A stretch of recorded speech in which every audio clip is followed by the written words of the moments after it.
Ku berserah, ku percaya, hanya Yesus penolong yang setia.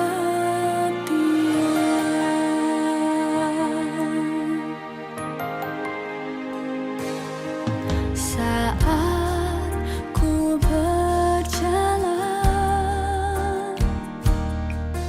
kasih-Mu menerangi langkahku.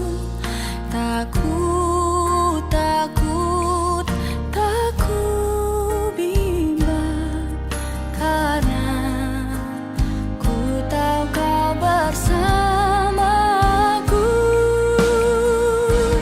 Kau lebih tahu yang terbaik bagiku.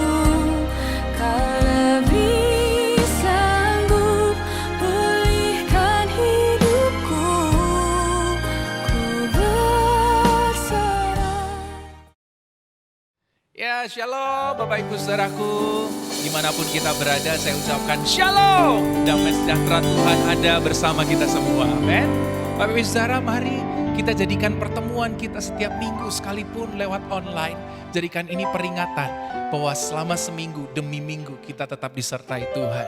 Saya percaya bahwa Tuhan tidak jauh daripada kita. Kasih-Nya ada buat kita. Dia memelihara kita apapun keadaannya. Saya percaya Tuhan kita terlalu baik, terlalu hebat untuk mengatasi segala kesusahan, kesulitan kita Bapak Ibu Saudaraku. Amin. Jadi jangan menyerah, jangan loyo, tetap sukacita sama-sama di dalam Tuhan. Kita mau rayakan hari ini, beribadah sama-sama dengan sukacita. Amin. Saya undang Bapak Ibu Saudaraku, kita bangkit berdiri sama-sama. Yuk kita mau berdoa. Bapa di surga yang kami kenal dalam Yesus Kristus Tuhan. Kami mengucap syukur bahwa Engkau sangat baik, terlalu baik buat setiap kami. Di dalam segala perkara kami tetap melihat bahwa ada tangan kuat yang menopang setiap kami. Melewati segala kesusahan, kesulitan, kami tahu kami diberkati Tuhan. Ada tudung Allah menyertai kami, ada perlindungan Tuhan. Sekalipun tidak terlihat tapi nyata dalam kehidupan kami. Terima kasih Tuhan, ajarkan setiap kami ketika kami beribadah dimanapun kami berada. Kami boleh menikmatinya, kami boleh bersuka cita atasnya, dan kami boleh merayakan kebaikan Tuhan. Lewat setiap apa yang kami lakukan, biarlah kami mempermuliakan nama Yesus Kristus Tuhan. Dan ajarkan kami juga untuk membagikan kebaikan Tuhan bagi semua orang, bagi banyak orang yang belum mengenal nama Yesus, supaya namamu dipermuliakan senantiasa. Terima kasih Bapa, kami mau mulai beribadah dengan sukacita, di dalam nama Yesus Kristus kami berdoa, haleluya, kita sama-sama katakan, amin, haleluya, haleluya. Kita mau katakan Tuhan Yesus baik Bapak Ibu Saudara, dengan semangat sukacita. Amin. Tepuk tangan sama-sama. Yeay. Katakan tiada berkesudahan kasih setia Tuhan. Tiada berkesudahan kasih setiamu Tuhan. Selalu baru rahmat-Mu bagiku. Berganti hari, tetap kulihat kasih-Mu, tak pernah berakhir di hidupku. Tuhan Yesus baik, Tuhan Yesus baik, sungguh amat baik, untuk selama-lamanya. Tuhan Yesus baik, Tuhan Yesus baik, Tuhan Yesus baik, amin. Sungguh teramat baik.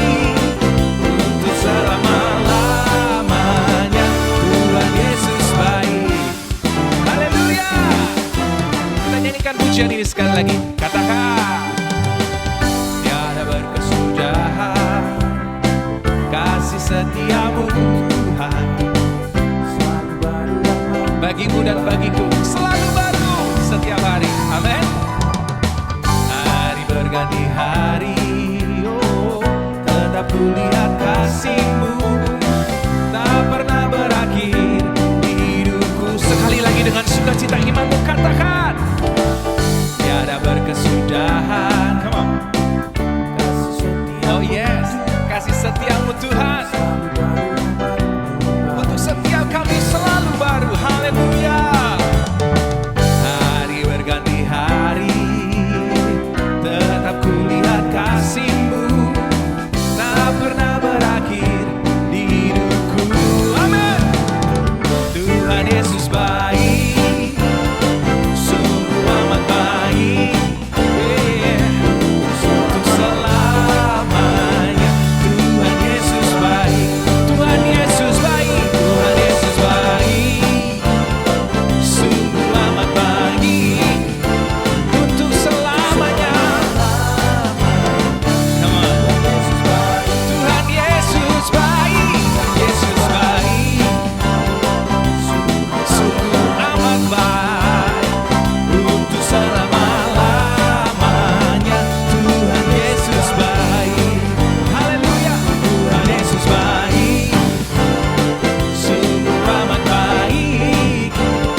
sukacita baik. Dengan sukacita tepuk tangan sama-sama. Tambahkan sukacita damai sejahtera di hatimu dan katakan sama-sama, yuk. Yesus baik bagiku, Yesus baik bagimu, dulu, sekarang, dan selamanya. Ya, Yesus baik, Yesus baik bagiku, Yesus baik bagimu, Yesus baik bagimu, dulu, sekarang, dan selamanya. Oke? Yesus baik. Sekali lagi ya, katakan Yesus baik bagiku. Oh ya, Yesus baik bagiku, Yesus baik bagimu, dulu, sekarang, dan selamanya. Ya, Yesus baik, Tuhan Yesus baik, sungguh amat baik untuk selamanya. Yeah. Tuhan Yesus baik, yeah. Tuhan Yesus baik, oh sungguh teramat baik. Oh, oh, oh, oh, oh. Selama-lamanya Tuhan Yesus baik, yeah. Tuhan Yesus baik, sungguh amat baik. Oh yes, amen. Selama-lamanya Tuhan Yesus baik, Tuhan Yesus, yes, amen. Sungguh amat baik untuk selama-lamanya. Tuhan Yesus baik dari selama-lamanya sampai selama-lamanya, untuk selama-lamanya. Tuhan Yesus baik.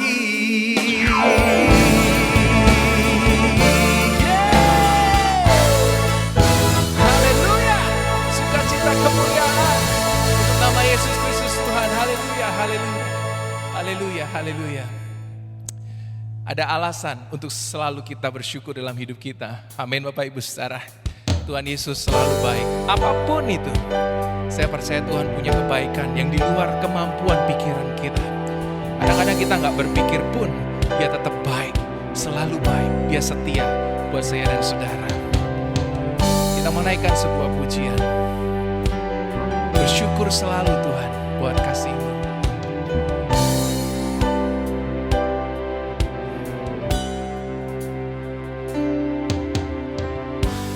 Banyak yang Kau berbuat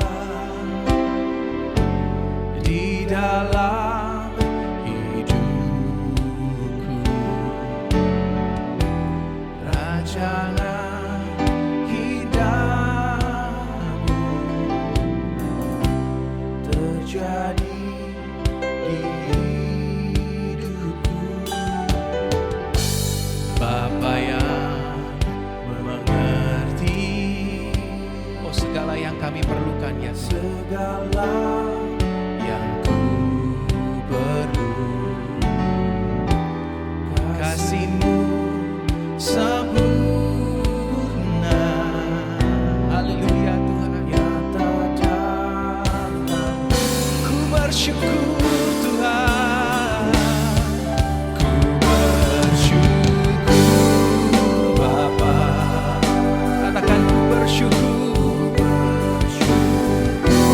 ya Tuhan, buat kasih setia-Mu di dalam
kasih setiamu di dalam hidupku, ku bersyukur.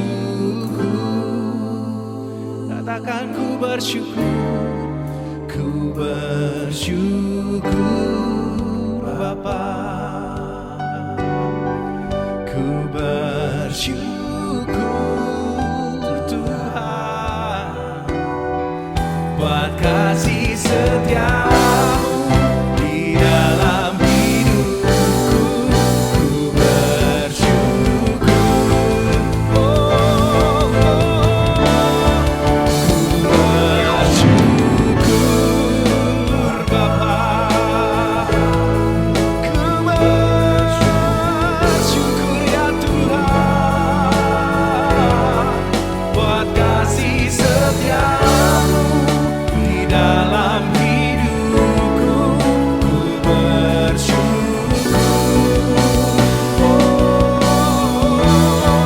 Ku bersyukur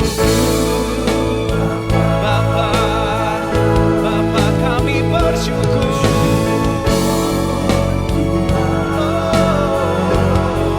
Buat kasih setiamu di dalam hidupku, ku bersyukur,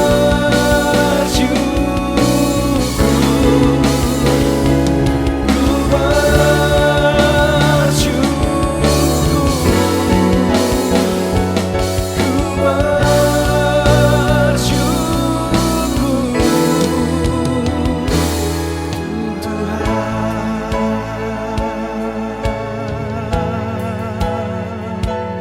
kami bersyukur Tuhan atas setiap kebaikan-Mu Tuhan.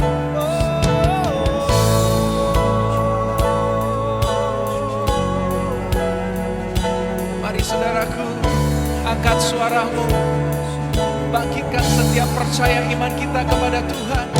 Naikkan syukurmu, kata-kata yang terbaik buat Tuhan. Katakan hanya yang baik untuk Tuhan kita. Persembahan kita, mazmur kita, nyanyian kita, kehidupan kita. Haleluya.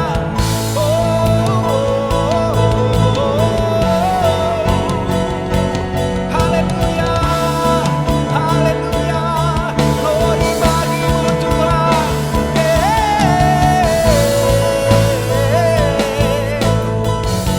Segala kebaikan-Mu yang dapat ku nikmati setiap hari Tuhan, kami rasakan setiap hari dalam kehidupan kami. Engkau baik, Engkau sangat baik.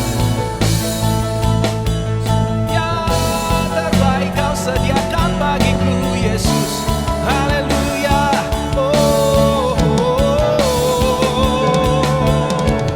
Ada kebaikan, ada kemurahan mengikuti aku seumur hidupku, selama-lamanya. Ada sukacita, damai sejahtera Kau sediakan bagi orang yang percaya.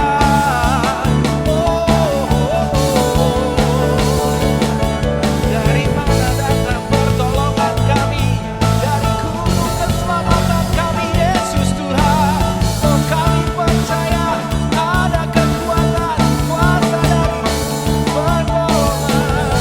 Selalu teruji, selalu terbukti seumur hidup kami. Kami mau katakan ya Tuhan, semua baik, semua baik. Apa yang telah Kau perbuat di dalam hidupku, semua baik, sungguh teramat baik. Kau jadikan hidupku berarti.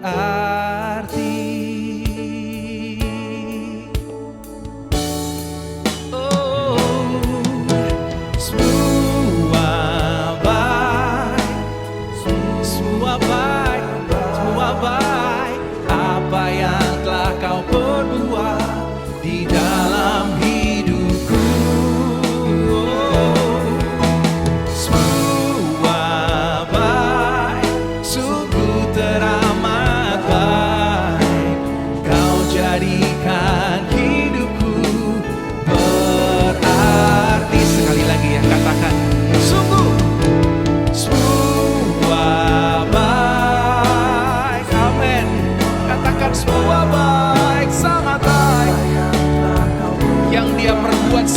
yang baik sempurna. Haleluya. Sungguh baik, sungguh teramat baik. Kau jadikan hidupku berarti.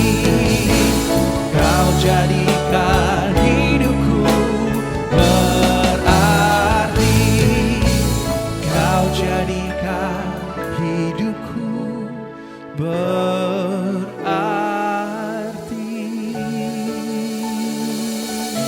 Haleluya. Haleluya ya Tuhan. Haleluya. Terima kasih ya Tuhan.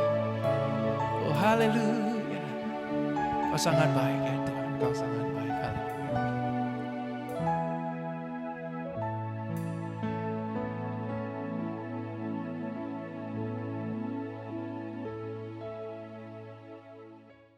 Shalom, Bapak Ibu Saudara yang dikasihi Tuhan, kita bersyukur dapat kembali beribadah dan kita sudah naikkan puji-pujian bagi hormat kemuliaan nama Tuhan. Biar lewat pujian itu juga memberikan kekuatan, semangat dalam kehidupan kita, khususnya dalam menghadapi situasi keadaan pandemik yang saat ini dengan adanya varian virus baru ini, tentu ini jadi sebuah tantangan ya bagi kita semua Bapak Ibu, menjadi sebuah masalah lagi, beban hidup lagi dalam kehidupan kita.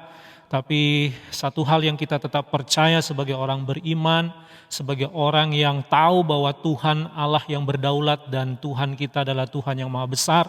Kiranya lewat ibadah ini memberikan kekuatan, pengharapan, sukacita bagi kita untuk kita tetap yakin dan percaya bersama Tuhan kita bisa melewati semua. Yang percaya katakan amin.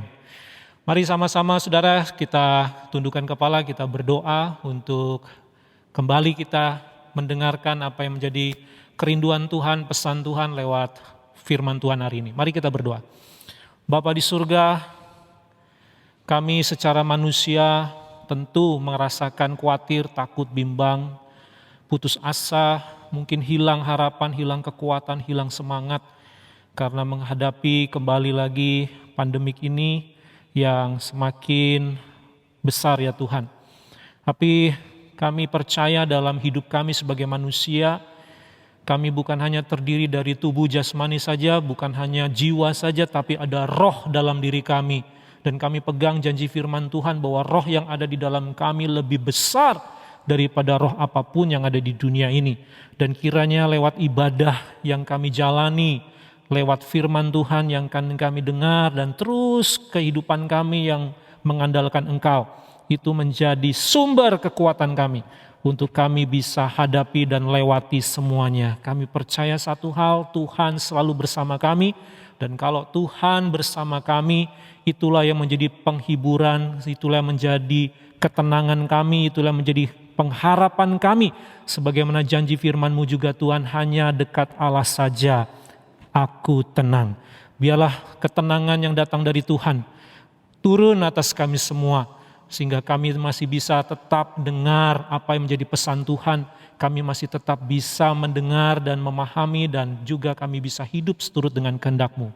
Tolong Tuhan dalam pemberitaan firman, kiranya Roh-Mu yang kudus memampukan hamba-Mu ini, agar segala pola pikir, tutur kata, dan segala pengalaman persiapan yang apapun yang hendak Hamba sampaikan, kiranya dituntun oleh Roh-Mu, agar tidak bertentangan dengan firman-Mu, dan kiranya itu menjadi pesan Tuhan bagi kami semua. Kami siap menyambut firman Tuhan dalam nama Tuhan Yesus kami berdoa, haleluya, amin. Saudaraku yang dikasihi Tuhan, mari kita kembali lagi belajar kebenaran firman Tuhan. Hari ini saya mengambil sebuah judul khotbah, yaitu kuat dalam Tuhan. Kuat dalam Tuhan. Saudaraku yang dikasihi Tuhan, coba kalau saya bertanya, kira-kira menurut saudara binatang apa yang terkuat? Binatang apa saudara yang terkuat itu? Tentu yang ada dalam benak kita, dalam bayangan kita adalah tentu binatang-binatang yang ya salah satunya singa saudara ya. Betul nggak? Ya binatang singa, ya harimau, macan, ya sejenisnya. Ya karena apa? Karena lion.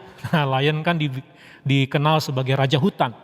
Ya, kenapa dia kenal raja hutan? Ya karena dia penguasanya, tidak ada yang ditakuti, dan dia juga menjadi singa yang terkuat mengalahkan jenis-jenis binatang yang ada. Nah, itu pandangan umum ya.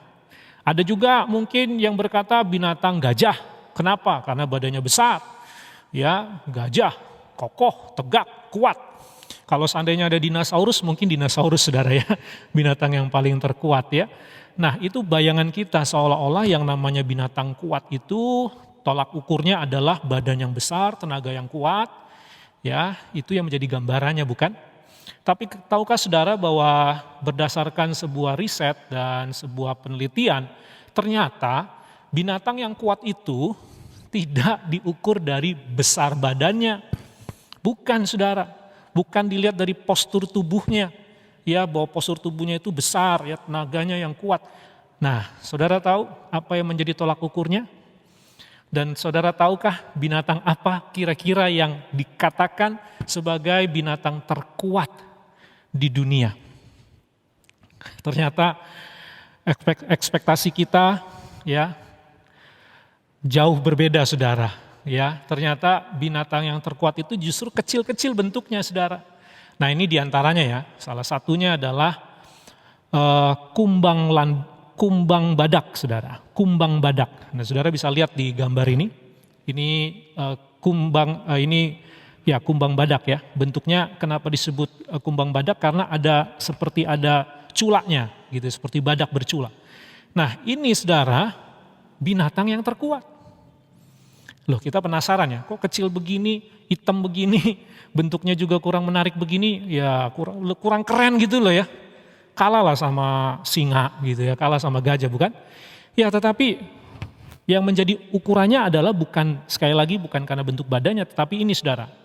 Karena dia mampu menanggung beban yang lebih besar dari berat badannya. Nah diperkirakan menurut penelitian 850 kali lipat kumbang badak ini bisa menanggung beban saudara. Nah jadi tolak ukur sebuah kekuatan bukan sekali lagi ditentukan oleh postur badan yang besar atau tenaga yang kuat. Nah kalaupun tenaga yang kuat ukurannya apa? Mampukah menanggung beban yang jauh lebih besar dari berat badannya? Ternyata kumbang badak ini 850 kali lipat saudara. Luar biasa ya, ini angka yang fantastis bukan?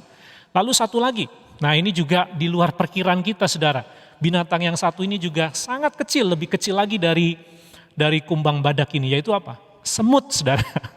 Ternyata semut itu kecil-kecil tapi ternyata itu kuat sekali loh. Ya memang kalau kita lihat ya kita injek mati, kita pites saja mati dia ya. Tapi masalahnya adalah kita mesti membandingkan atau mengukurnya dengan berat badan yang dimiliki semut ini dengan beban yang dia tanggung. Nah itu yang penting saudara. Ternyata semut ini mampu menanggung 50 kali lipat ya beban yang dapat menindih dia, yang menimpa dia dan dia bisa kuat 50 kali lipat. Saya berat badannya lumayan nambah naik nih saudara sejak pandemik. Ya, karena pandemik jadi olahraga juga sempat terhenti sejenak. Jadi ya berat badannya mulai nambah lah ya. Udah mulai mendekati ya 75 mau ke 80 nih saudara. Anggaplah misalnya berat badan saya ini 75 saudara. Kira-kira kalau dengan postur badan saya ini menurut saudara, saya ini bisa nanggung beban berapa banyak? Hah? Kalau ngangkat barbel 4 kilo masih kuat lah ya. Iyalah, kenapa? Karena kan berat 4 kilo sama berat badan saya 75 kilo. Ya tentu kecil ya kan. Kalau mau tahu saya ini badan saya kuat, saya bisa mampu menanggung adalah kalau saya bisa mengangkat setidaknya 2 kali lipat lah dari berat badan saya. Nah gitu saudara ya. Nah kira-kira saudara saya mampu nggak mengangkat 180 kilo gitu? Ya? Atau 100 kilo gitu, mungkin kuat ya. Hanya 1 kali lipat, 2 kali lipat, 3 kali lipat. Bagaimana kalau misalnya 50 kali lipat, 75 kali 50 saudara. Menimpa saya, apakah saya kuat? Tentu tidak, bukan? Satu aja udah ngos-ngosan saudara ya. Jangankan ngangkat yang lebih besar dari itu jumlahnya ya. Ngangkat beban yang 75 kilo aja pasti saya juga ngos-ngosan saudara.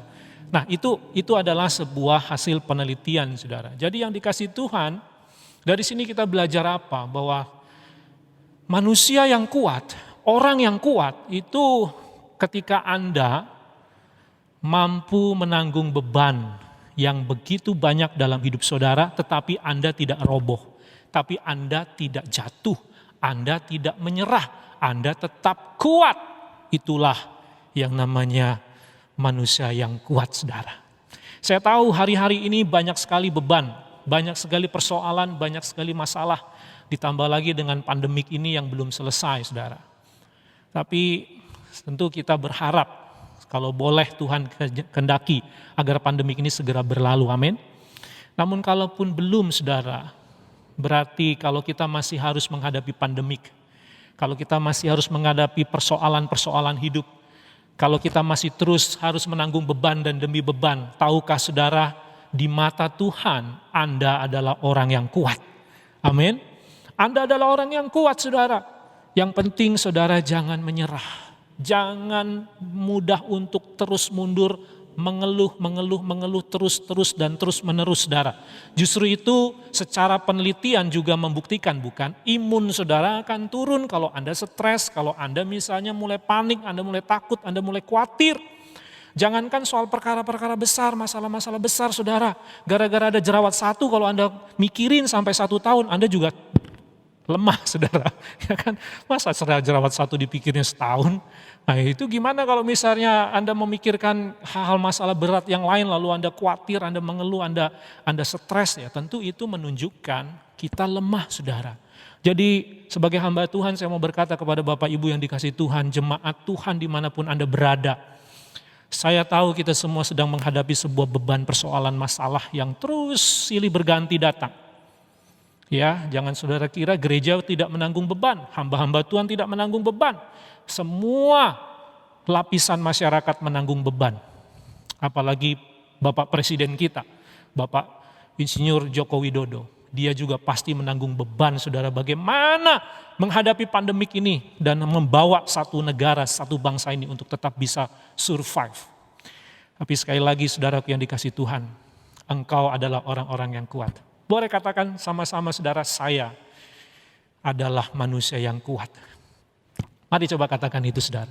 Katakan sebelah kanan kiri, kalau Anda sedang beribadah keluarga, coba katakan kepada suami, istri, anak-anak saudara, ya orang tua Anda, dan katakan, Papa, Mama, anak-anakku, kita semua adalah orang-orang yang kuat. Sekalipun kita sedang menghadapi masalah, itu menandakan kita orang yang kuat. Yang percaya berikan tepuk tangan bagi Tuhan Yesus Kristus. Haleluya. Ini ada sebuah pembuktian, saudara, ya. Nah, ini memecahkan rekor dunia soalnya. Ada manusia-manusia kuat nih. Contohnya siapa?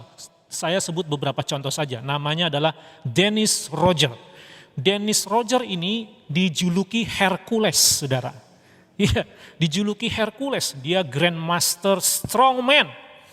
Ya, Dennis Roger ini kenapa dia disebut sebagai Hercules? Ya, karena dalam karir dia mampu membengkokkan ratusan alat baja. Baja loh, saudara.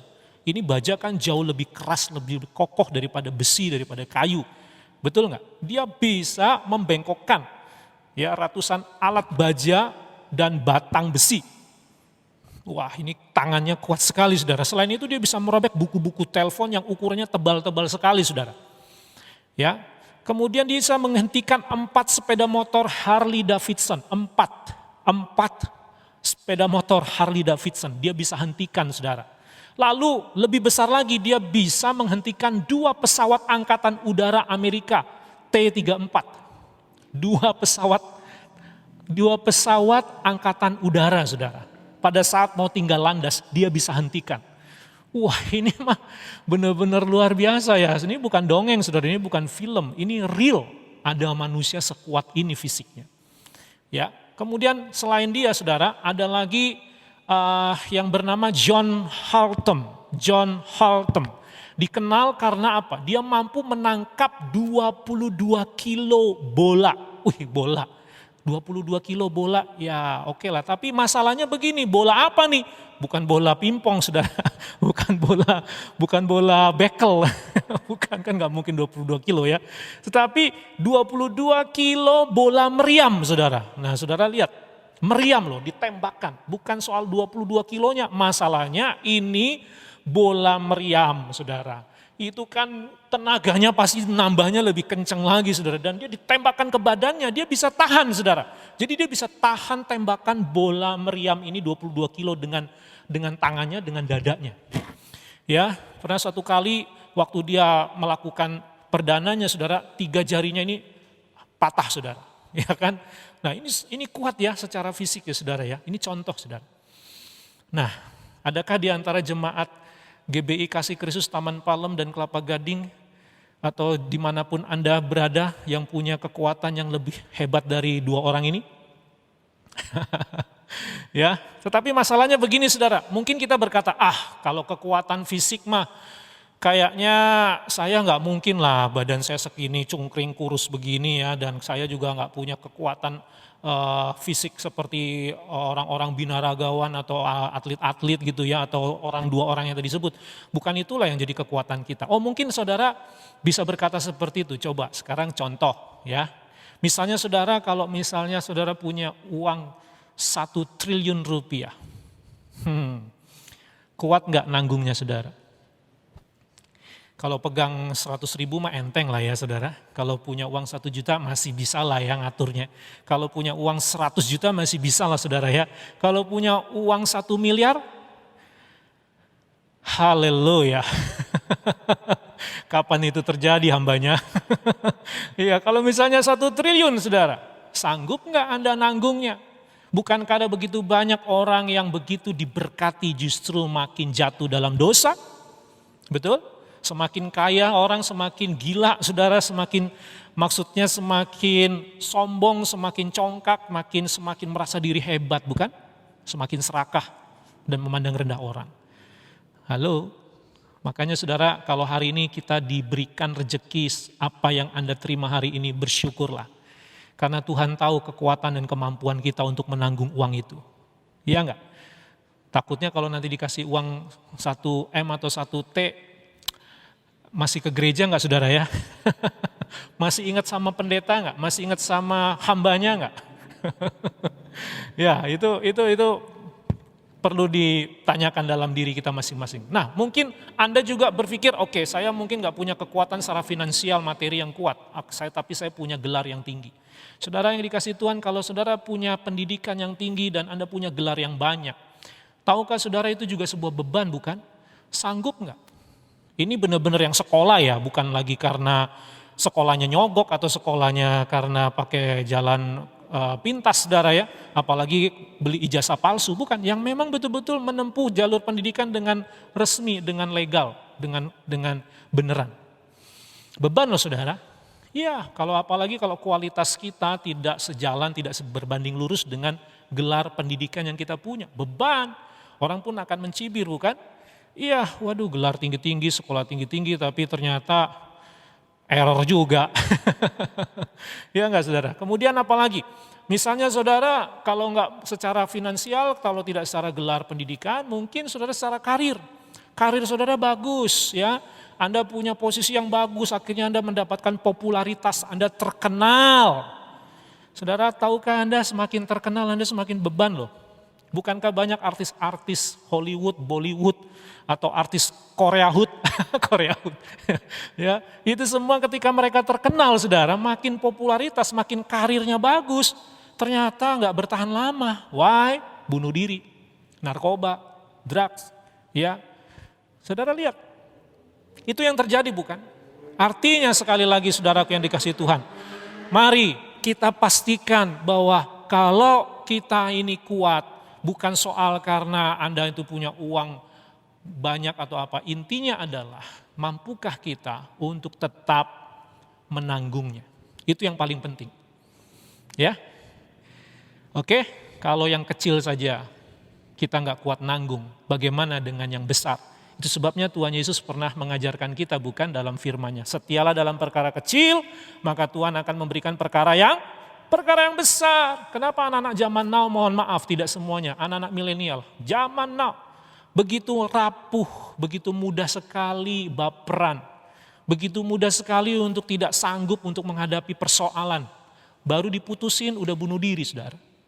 Coba lihat, ya, tidak lulus atau tidak ekspektasinya apa yang diharapkan tidak terjadi, dia tidak menerima apa yang diharapkan, tiba-tiba dia bisa drugs, dugem, pelarian. Coba saudara, ya tidak semua seperti itu memang, tapi ini yang terjadi. Mari kita perhatikan bagaimana dengan orang-orang yang hidup zaman dulu. Bagaimana dengan kakek-kakek kita, bagaimana dengan generasi-generasi dulu. Mereka kuat, mereka tangguh luar biasa, mereka luar biasa bukan? Semoga Indonesia generasi-generasinya adalah generasi yang kuat. Katakan amin. Ya, saudara yang dikasih Tuhan, mungkin juga ada orang coba untuk memperkuat hidup dia, bukan lagi dengan secara kekuatan fisik, bukan secara materi finansial, secara karir, secara pendidikan. Ya, mungkin dia mulai masuk suplemen-suplemen. Saudara ingat Popeye? film kartun Popeye. Iya. Nah, dia kan punya tenaga ekstra gara-gara apa saudara? Makan bayam ya. Makan bayam jadi kuat. Wah, saya coba saudara makan bayam. Ternyata biasa aja. Enggak jendol-jendol tangan saya, biasa aja. Ya kan, itu kan kartun ya. Tapi kan sekarang dengan ilmu pengetahuan ya, manusia menciptakan sebuah riset-riset penemuan-penemuan ya, suplemen-suplemen, vitamin-vitamin, baik secara kimia ataupun secara organik, secara alami, ya itu untuk memperkuat daya tahan tubuh kita, bukan? Ya, ada manusia yang seperti itu, saudara. Tapi jangan terlalu banyak juga ya, kalau misalnya kita terlalu banyak multivitamin, akhirnya kita bergantungnya sama vitaminnya, sama suplemennya, antibodi kita tidak terbentuk, dikit-dikit apa-apa, ya kita harus minum obat seperti itu. Bukannya tidak boleh ya, tapi harus ada dosis dan ukuran yang memang sudah takaran yang sudah ditentukan oleh dokter ya, atau dengan izin kesehatan yang baik, nah itu akan menolong memang ya. Begitu juga dengan kondisi saat ini saudara, kita semua divaksin, betul? Masuk dalam tubuh kita vaksin ini untuk memperkuat tubuh kita sehingga kita bisa setidaknya mengurangilah efek-efek yang berat kalau misalnya seandainya terkena virus corona. Ya supaya tujuannya kuat. Nah ini adalah beberapa contoh-contoh yang ada di dunia ini yang dilakukan oleh manusia untuk mereka memperkuat kehidupan mereka. Dan contoh-contoh yang lain juga ada. Namun hari ini sebagai hamba Allah saya ingin menyampaikan kepada Bapak Ibu yang dikasih Tuhan.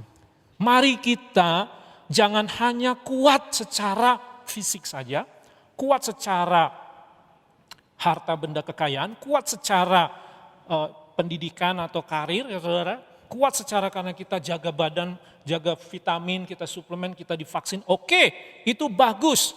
Tapi satu hal yang paling penting Anda dan saya harus kuat di dalam Tuhan. Sama-sama katakan kuat di dalam Tuhan. Apakah kita sudah kuat dalam Tuhan? Apa tandanya saudara? Apa ukurannya? Apa buktinya? Kalau memang Anda dan saya, kita adalah orang-orang yang kuat dalam Tuhan. Saya mau berkata saudara, orang yang kaya, yang kekuatan dengan harta materi belum tentu dia kuat dalam Tuhan. Orang yang punya pendidikan tinggi belum tentu kuat dalam Tuhan.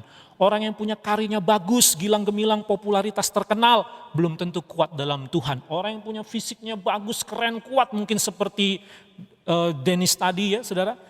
Belum tentu orang-orang yang badan fisiknya kuat itu adalah orang yang kuat juga dalam Tuhan. Tapi saya mau berkata kalau seandainya kita mungkin secara fisik boleh saja biasa-biasa saja. Finansial biasa-biasa saja. Mungkin dalam hal yang lain kita juga ukuran di mata manusia, di mata dunia kita sepertinya tidak dianggap orang yang kuat. Tidak apa-apa saudara. Yang penting Anda dan saya kuat di dalam Tuhan. Amin. Ya itu yang paling penting saudara. Nah saya mengajak saudara bersama-sama mari kita buka firman Tuhan dalam Filipi 4. Ayat 10 sampai 20. Filipi 4 ayat 10 sampai 20. Demikian firman Tuhan saudara. Filipi 4 ayat 10 sampai dengan 20. Aku sangat bersukacita dalam Tuhan bahwa akhirnya pikiranmu dan perasaanmu bertumbuh kembali untuk aku. Memang selalu ada perhatianmu tetapi tidak ada kesempatan bagimu. Kukatakan ini bukanlah karena kekurangan sebab aku telah belajar mencukupkan diri dari segala keadaan. Aku tahu apa itu kekurangan dan aku tahu apa itu kelimpahan. Dalam segala hal dan dalam segala perkara tidak ada sesuatu yang merupakan rahasia bagiku. Baik dalam hal kenyang maupun dalam hal kelaparan. Baik dalam hal kelimpahan maupun dalam hal kekurangan. Segala perkara dapat kutanggung di dalam Dia yang memberikan kekuatan kepadaku. Namun baik juga perbuatanmu bahwa kamu telah mengambil bagian dalam kesusahanku. Kamu sendiri tahu juga, hai orang-orang Filipi, pada waktu aku baru mulai mengabarkan Injil, ketika aku berangkat dari Makedonia, tidak ada satu jemaat pun yang mengadakan perhitungan hutang dan piutang dengan aku selain daripada kamu. Karena di Tesalonika pun kamu telah 1-2 kali mengirimkan bantuan kepadaku. Tetapi yang kuutamakan bukanlah pemberian itu, melainkan buahnya yang makin memperbesar keuntunganmu. Kini aku telah menerima semua yang perlu daripadamu, malahan lebih daripada itu. Aku berkelimpahan karena aku telah menerima kirimanmu dari Epaphroditus, suatu persembahan yang harum, suatu korban yang disukai dan yang berkenan kepada Allah. Allahku akan memenuhi segala keperluanmu menurut kekayaan dan kemuliaannya dalam Kristus Yesus. Dimuliakanlah Allah dalam Bapa kita selama-lamanya. Amin. Saudaraku yang dikasihi Tuhan, jemaat Filipi ini orang-orangnya sebenarnya orang-orang yang hebat. Sampai Paulus itu memuji dia. Aku mengucap syukur setiap kali aku mengingat akan engkau. Paulus sangat bangga dengan kehidupan jemaat di Filipi, saudara. Ya, mereka mengalami sebuah pertumbuhan yang bagus, kemajuan rohani yang bagus, perkembangan pelayanan yang bagus, saudara. Ya, tetapi persoalannya adalah jemaat di Filipi akhirnya mengalami mulai penurunan-penurunan, saudara. Di antaranya apa? Yang pertama, saudara, tentu karena ini Filipi kota besar, salah satu kota besar, ya, ada di wilayah Makedonia, dan saat itu adalah sebuah kota, salah satu kota yang cukup terkenal, dan tentu keberadaan orang-orang kota secara karir, finansial dan segalanya pasti lebih baik, bukan? Ya, kadang-kadang itu bisa menjadi sebuah godaan bagi jemaat supaya mereka tampil seperti orang-orang yang ada di Makedonia itu, orang-orang Filipi. Ya, ini sebuah ironi, saudara. Semestinya kita gereja menjadi berkat, kita yang menjadi trendsetter untuk wilayah sekitar kita, untuk dunia ini. Namun yang terjadi adalah dunia yang masuk dalam gereja, dunia yang menggarami gereja, bukan gereja yang menggarami dunia. Ini sebuah ironi, ya, dan ini terjadi di jemaat Filipi. Selain itu apalagi, saudara, terjadi konflik internal di dalam jemaat Filipi. Ya, kalau saudara melihat Filipi pasal 4 di ayat awal, saudara, di sana Paulus pun memberikan sebuah nasihat karena ada konflik internal antara Euodia dan Sintike. Ada keributan, saudara. Ada ketidakcocokan, ada ketidakrukunan, saudara, di sini. Ya, itu masalah juga tuh, saudara, ya. Masih ada gap-gapan di antara jemaat, di antara gereja. Wah, ini masalah besar, saudara. Karena ini bisa menghancurkan pekerjaan Tuhan, bisa membuat batu sandungan kepada orang-orang di sekitar kita. Lalu masalahnya lagi adalah apa? Mereka melihat bahwa Rasul Paulus sebagai orang yang menjadi pencetus, perintis, ya, menjadi ikon salah satunya dalam jemaat Filipi, ya dianggapnya seolah-olah Paulus ini dituduh, ya ada berita-berita yang tidak bagus, yang negatif terhadap Paulus. Bahkan mereka juga menjadikan sebuah tanda bahwa Paulus itu bukan orang yang hebat dan luar biasa. Ya, kenapa? Karena menderita susah payah di penjara, keadaannya makin sulit gitu loh, saudara. Karena mereka sebagian ada yang menganggap bahwa hidup di dalam Tuhan harus berjalan dengan hidup yang nyaman, diberkati Tuhan, kita semuanya bisa berjalan lancar dan kita menjadi orang yang kuat. Ternyata Paulus justru mengalami penderitaan demi penderitaan. Jadi jemaat semakin banyak menderita, merasa lemah, merasa undur, merasa wah kok jadi orang Kristen seperti ini ya. Kira-kira seperti itu, saudara, yang terjadi. Di dalam kondisi seperti itulah Paulus menuliskan surat ini kepada jemaat Filipi. Ini pun ditulis saat Paulus dalam penjara. Dan dia berkata, saya mengutip salah satu ayat yang menjadi kuncinya, yaitu ayat 13. Firman Tuhan berkata begini, segala perkara dapat kutanggung di dalam Dia yang memberi kekuatan kepadaku.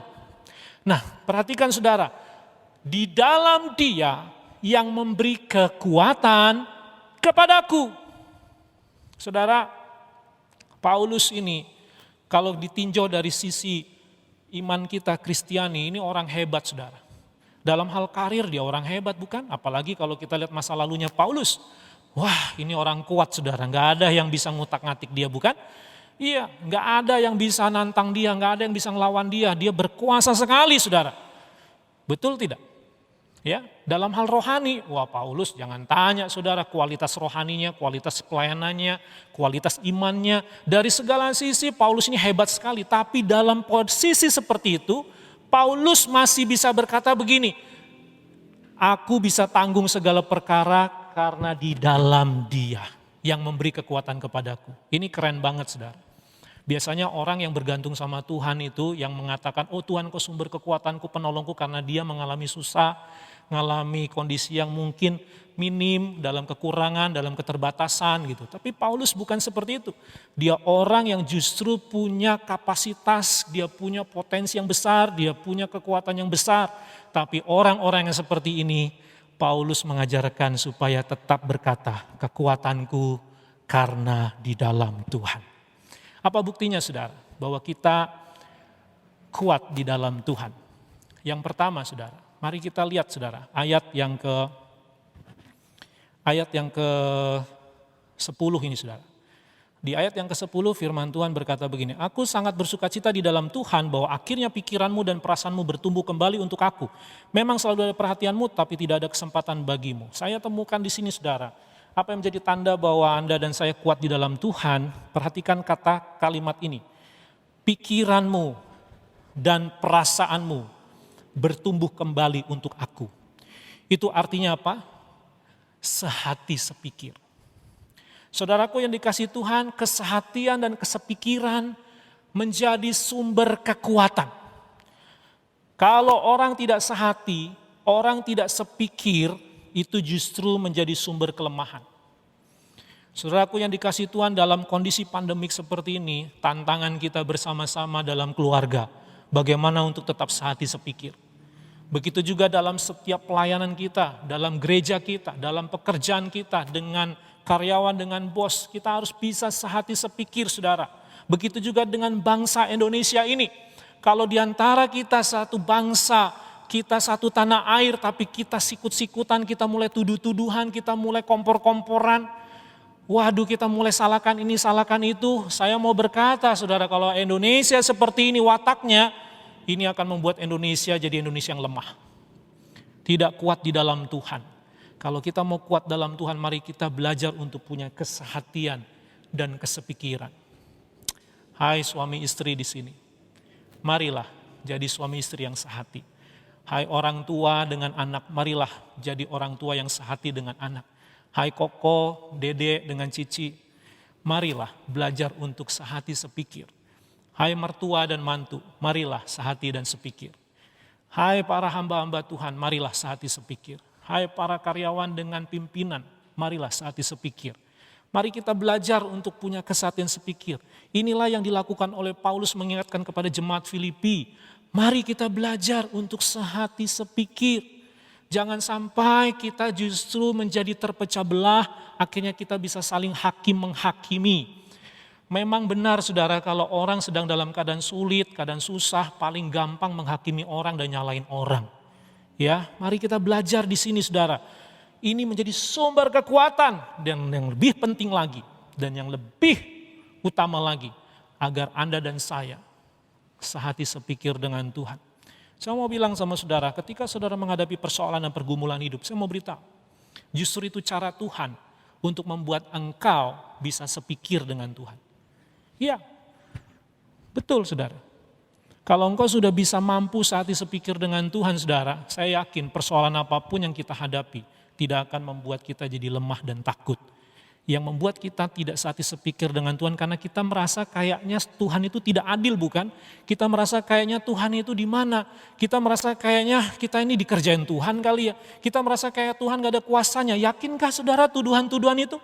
Benarkah Tuhan berbuat demikian, saudara? Tapi kalau kita bisa mengerti, aku tahu di balik masalahku, di balik bebanku, di balik persoalanku, aku tahu Tuhan, ada Engkau bersamaku, dan aku tahu di sini aku ingin menyelesaikannya seperti yang Tuhan kehendaki. Aku tahu Tuhan perkara ini akan mudah kalau aku mengandalkan Tuhan dan aku sejalan dengan apa yang Tuhan kehendaki. Segala keputusan-keputusanku sesuai dengan firman-Mu, maka itu yang bisa membebaskan kita dari segala problema yang berat. Amin. Ini teringat ada satu hal, ini menjadi sebuah gambaran ya. Ya, survei membuktikan saudara di Indonesia ini ada satu suku yang sampai hari ini tidak terkena virus corona, yaitu suku Baduy. Suku Baduy, saudara. Ini juga ya percaya nggak percaya, tapi itu faktanya, saudara. Ya, bingung ya suku Baduy. Dari sejak awal pandemik dinyatakan ada di Indonesia, corona itu ada sampai hari ini, udah 1 tahun lebih. Suku Baduy tidak ada satupun yang terpapar. Kita nggak tahu ya, tetapi ini sebuah hal yang terjadi saudara di lapangan. Nah tentu banyak faktor saudara, tapi ada satu hal yang menurut saya bagus banget, yang perlu kita belajar dari suku Baduy ini. Ya, terlepas dari mereka punya lingkungan yang bagus, mereka punya menu-menu makanan yang oke gitu ya, terlepas dari mereka punya kepala suku yang bagus, tapi intinya adalah mereka itu punya komunitas yang solid saudara. Mereka senasib sepenanggungan. Mereka tidak ingin satu orang di suku Baduy ini mengalami masalah. Mereka bahu-membahu, sehati sepikir menjaga. Dan untuk menjelaskan orang suku Baduy ini kan perlu cara tersendiri saudara. Tidak seperti kita di Jakarta bukan. Tetapi intinya adalah mereka itu punya komunitas yang kuat, yang bagus sekali. Dan kita gereja Tuhan perlu belajar dari suku Baduy ini. Kita juga bangsa Indonesia ini. Kita juga dikenal sebagai sebenarnya bangsa yang kuat solidaritasnya. Mari bangun ini saudara. Ketika kita punya kesehatian, kesepikiran, pasti ada power dan kekuatan di sana, amin. Bukankah firman Tuhan juga berkata, kalau 2-3 orang sepakat meminta apapun dalam namaku, Tuhan akan memberkati dan memberikannya, bukan? Kalau ada kesehatian, apalagi ketika kita bisa sehati dengan Tuhan. Amin. Ini yang pertama saudara. Yang kedua saudara, orang yang kuat di dalam Tuhan, mari kita lihat ayat yang ke-11 dan 12. Kukatakan ini bukanlah karena kekurangan sebab aku telah belajar mencukupkan diri dalam segala keadaan. Aku tahu apa itu kekurangan dan aku tahu apa itu kelimpahan dalam segala hal dan dalam segala perkara tidak ada sesuatu yang merupakan rahasia bagiku. Baik dalam hal kenyang maupun dalam hal kelaparan, baik dalam kelimpahan maupun dalam hal kekurangan. Saudara, yang kedua untuk kita bisa kuat dalam Tuhan adalah ketika kita mampu mencukupkan diri. Mampu untuk berkata cukup. Saudara, orang yang berkecukupan bukan berarti orang yang tidak pernah kekurangan loh. Orang yang kekurangan bisa.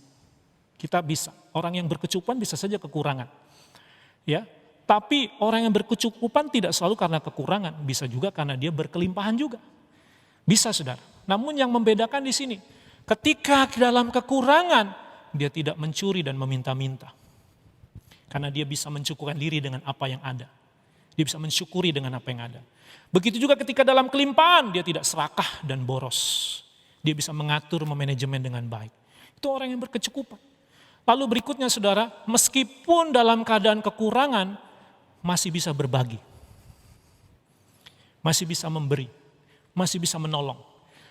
Begitu juga kalau dalam kelimpahan, orang kekurangan aja bisa membagi, seharusnya dalam kelimpahan dia juga bisa memberi. Jadi itu kira-kira yang menjadi tolak ukur ketika orang berkecukupan, saudara. Mari cek dan recheck. Apakah kita mampu untuk mencukupkan diri, saudara? Apalagi tengah-tengah kesusahan seperti pandemik hari ini. Saya percaya kalau kita bisa mencukupkan diri kita, maka kita menjadi orang yang kuat di dalam Tuhan. Bukankah doa Bapa kami, Yesus juga mengajarkan apa? Berikanlah pada hari ini makananku yang secukupnya. Jadi orang yang berkata secukupnya, tanda orang yang beriman kepada Tuhan. Orang yang mencukupkan dirinya adalah orang-orang yang percaya akan pemeliharaan Tuhan. Amin. Dan mari belajar saudara, kita menjadi orang-orang yang mencukupkan diri. Memang ini butuh proses, butuh waktu. Tapi saya yakin dan percaya kalau kita mau belajar bersama-sama, Tuhan akan memampukan Anda dan saya. Yang ketiga saudara, apa tandanya saudara? Yang ketiga, dan ini yang terakhir. Saya ajak saudara membaca ayat yang ke-17.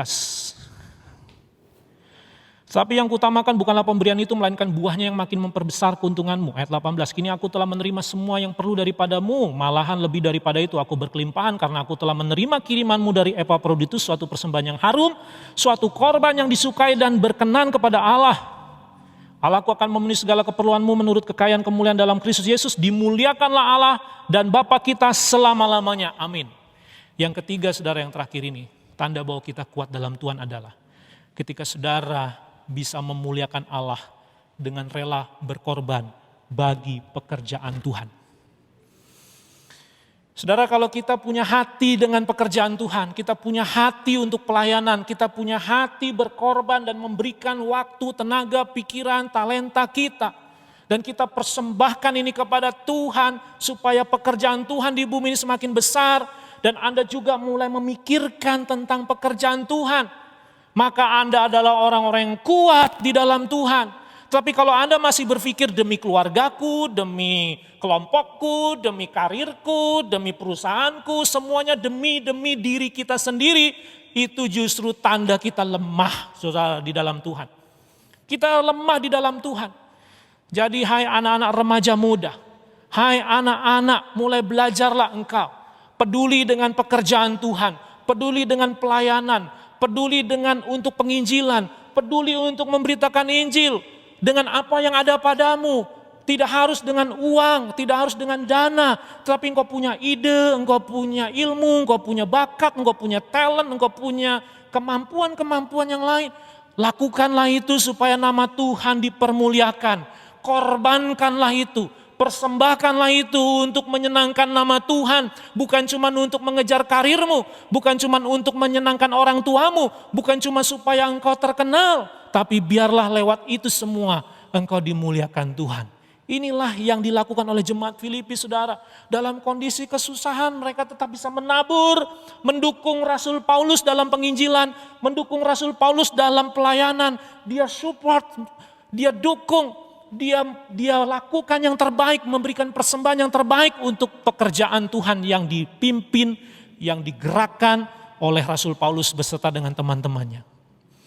Saudaraku yang dikasihi Tuhan, mari kita peduli untuk pekerjaan Tuhan. Saya percaya kalau ini yang Anda lakukan, maka engkau menjadi orang yang kuat di dalam Tuhan. Tuhan Yesus memberkati saudara yang dikasihi Tuhan. Doa saya tetap sehat selalu, semangat selalu, dan tetap kuat di dalam Tuhan. Mari kita berdoa. Segala hormat, pujian, kemuliaan bagi nama-Mu ya Tuhan. Engkau Allah sumber kekuatan kami. Terima kasih. Tuhan, Engkau tidak pernah tinggalkan kami. Engkau selalu menopang kami. Dan kami pegang janji-Mu Tuhan, kalau kami pun jatuh, kami tidak akan sampai tergeletak. Karena tangan Tuhan yang akan menopang dan mengangkat kami. Dan kalau kami sudah ditopang Tuhan, kalau kami sudah diangkat Tuhan, kalau kami sudah dikuatkan oleh Tuhan, biarlah kami pun buktikan bahwa kami memang benar orang-orang yang kuat di dalam Engkau. Dengan kami belajar untuk sehati sepikir dengan-Mu ya Tuhan. Kami belajar untuk menyelaraskan diri kami dengan Engkau Tuhan. Sehingga kami bisa sejalan seirama dengan-Mu. Begitu juga dengan orang-orang terdekat yang kami cintai di sekeliling kami. Belajar untuk kami mencukupkan diri kami ya Tuhan. Dan kami juga belajar untuk rela memberi korban persembahan untuk pekerjaan Tuhan. Demi hormat kemuliaan nama-Mu. Tolong setiap umat-Mu yang mendengarkan firman Tuhan ini dimanapun kami berada. Saya berdoa di dalam nama Yesus. Biarlah kita menjadi orang yang kuat di dalam Tuhan. Terima kasih Tuhan Yesus, terima kasih. Terpujilah nama-Mu kekal untuk selama-lamanya. Dan saat ini Tuhan kami mohonkan, turunkanlah berkat-Mu atas kami semua.